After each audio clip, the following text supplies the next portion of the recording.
Welcome back to the For the Badge podcast. It's been a wild weekend in the league. Um, Arsenal played 10 o'clock, same time as City. Obviously, we actually played before City, didn't we? Yeah, which was good. I like that. I like playing before City, putting a little bit of pressure on them, and I think this and everyone. I've heard this a lot on some of the Arsenal content, but it's the best 1-0 win, the most complete, dominant 1-0 victory you'll ever see.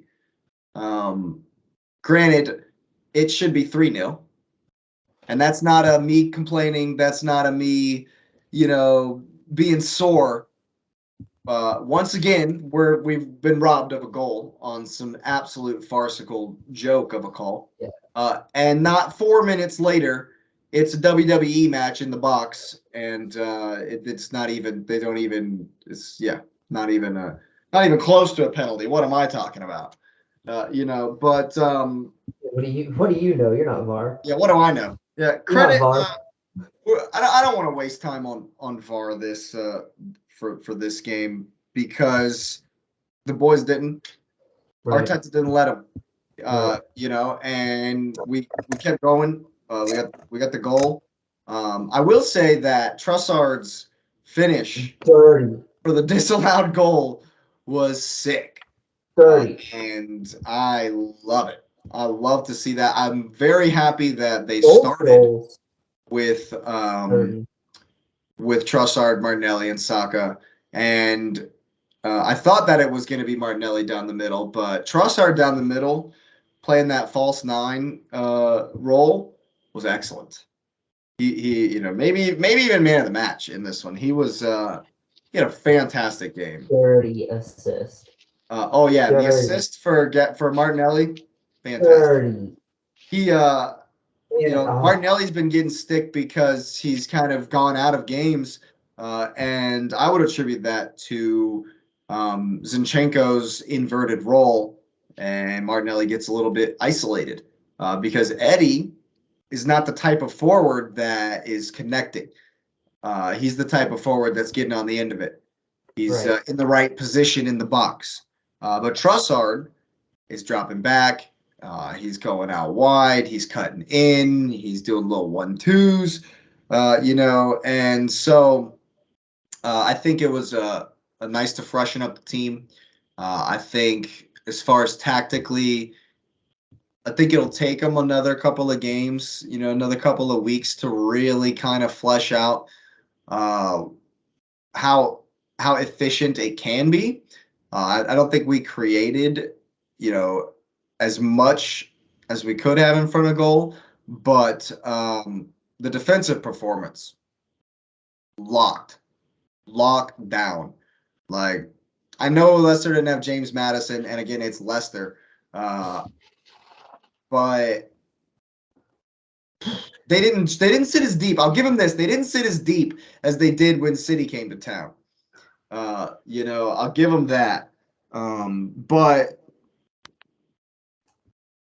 they had nothing. We won every second ball. We dominated the midfield. Right. They were pinned in for long stretches. They had one attempt on goal. It was the worst. It was the lowest recorded XG of any team ever in the league. No way. Yeah, It was like 0.2 expected goals. They did not have a shot on goal. They had their only attempt was a shot from outside the box that went wide. It didn't even trouble Ramsdale. And easy I day think for Ramsdale. What it looked like was Arteta was like, look, guys, he had a little meeting with the defense. He was like, look, guys, the boys up top been doing their job. They bailed us out last week with them 4 goals. Y'all got to step up. Y'all got to get it back to, pre-World Cup. This is our 8th shutout, actually, away from home. Nice.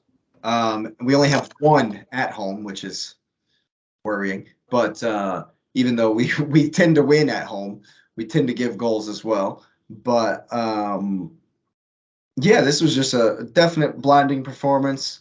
VAR tried to take it from us. You know, when you're trying to go for a title, man, everybody's against you. Isn't that right, Lewis? It's us against the world. I think that it was important for Martinelli to score again. I think he'll keep starting. Um, and honestly, Jorginho was immense. If Trossard's not the man of the match, it is 100% Jorginho. Glue. I think the biggest problem people have with him is that in transition, when the game is stretched, He gets lost. right by him. He's a Oh, ghost. yeah. Lost. You He's run right. lost. But when the game is compact, Oh, yeah. He does great. he's fantastic. His ball retention is fantastic. He's got that just the experience is what it is. The knowledge to know that, okay, I need to dump this off, or no, I'm going to do a little turn and now I've got some space, and I think that, and it's crazy to think that I would have said that, 3 weeks ago, to think that I would have said this, but we're not missing Partey. If Partey isn't 150% raring to go, don't play him. It was good to see him though. Like at the end when they played, it was good to see him get a little bit of a run out though. Absolutely, absolutely. And honestly, having just said that, we do play Everton on Wednesday, and I think the physicality of that game does require Thomas Partey. If he's fit, I definitely want to see him play. Obviously, I'm happy and excited with Jorginho's performances, but he can get bullied for sure. He's not the biggest dude.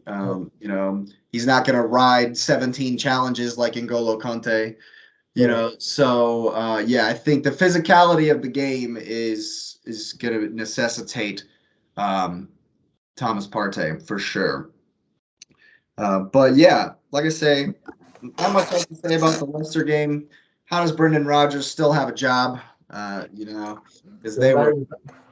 they some kind of magic, some kind of something, because they were completely outdone. But I on this one, I'm not going to put that on him. I can see like he's sort of a common force because even when like the forward line, because I know I picked Leicester to win just because I wanted to be different.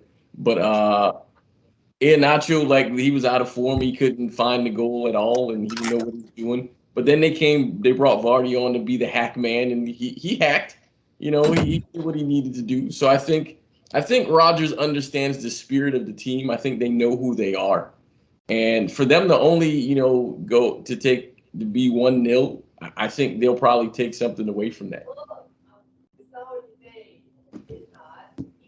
No, I definitely think that it was, from a Leicester point of view, encouraging that they didn't sit back like they did versus City. City, that game like was disgusting. And I'm glad we didn't see that. I'm glad for their sake that they decided, not to do that. Even though, maybe Arsenal aren't great against the low block or whatever, but that was a low block for City. That was a low block. And yeah, let's see. Zinchenko was decent. He was the captain that game too. Definitely had the armband. That was cool. Nice. I like to see that. That was cool. Yeah, they did that as like remembrance of the first year of the war or something like that. Absolutely, that's 100% what it was. I just I feel great about this one. On top of the world, and I guess we can go ahead and look forward to the Everton game and get a couple predictions in on it. I definitely think that it's revenge time. Sean Dyceman, they played good versus us, and they haven't been good. They haven't been at that same height again.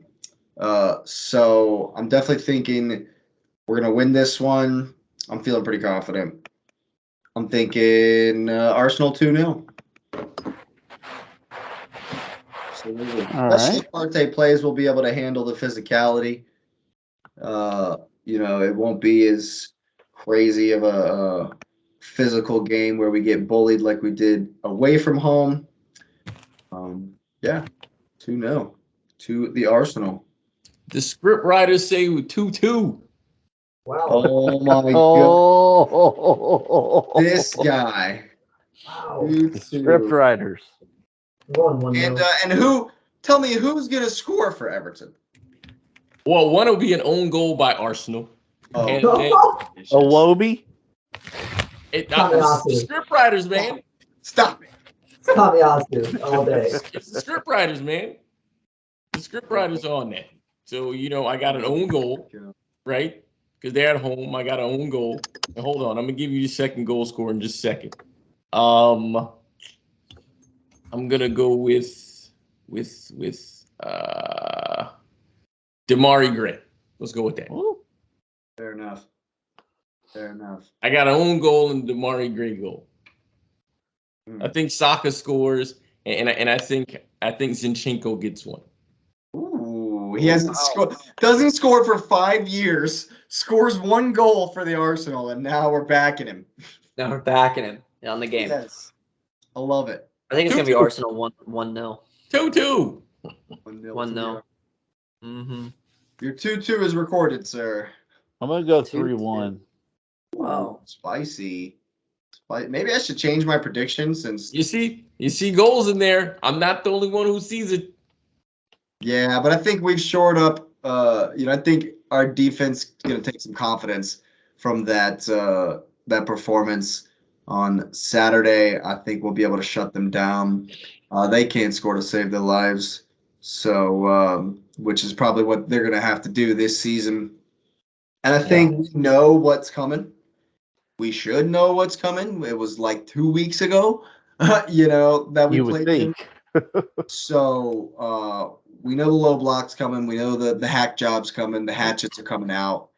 I think we just a little bit, definitely be crisper in front of goal. That was the thing.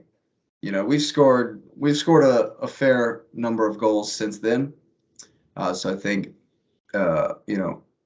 feels like we're kind of back to the pre-World Cup performances, and I hope we are putting some of those together. I think we'll be able to do just fine at home to Everton. A little bit of revenge feels nice. Absolutely. Well, I think on that note, we will go ahead and wrap right there. This has been the For the Badge podcast. I'm certainly glad you're here listening. I know I've had a good time. Hope you have as well. Hit the like button, subscribe to the channel, get the notification bell on. We got plenty more coming at you. Have a good night.